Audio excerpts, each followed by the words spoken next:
台电员工李元汉因为抢修电力去互高压电电着，到ECMO一礼拜了后，依然是无效。家属日也决定讲要放弃急救，也甲伊目睭的感冒关出来。下晡李元汉的代替伫正南县台电工程车护送之下，回来到家己的厝，甲台电配电中心，向伊的亲人和同事告别，大家也拢感谢伊辛苦的付出。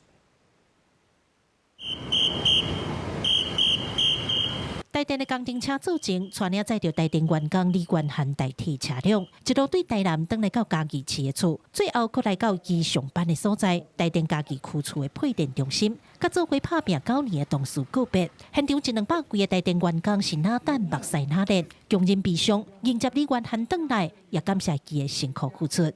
回家，全体同仁向元汉敬礼。好课。工作结束，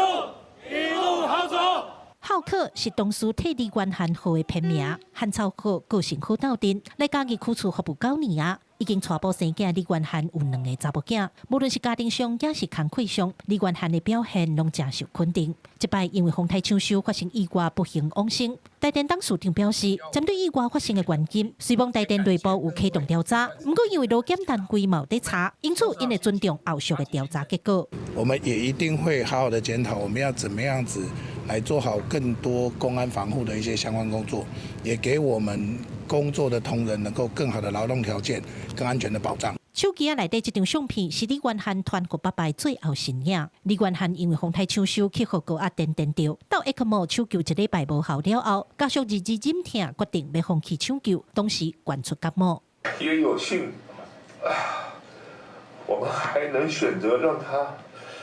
保有最后的光荣和尊严。伫咧人生的最后一天，李元汉赶快用着无私奉献的精神，和这份爱伫社会延续落去。记者林伟霆、李成武、柯家如、柯朝阳南部综合报道。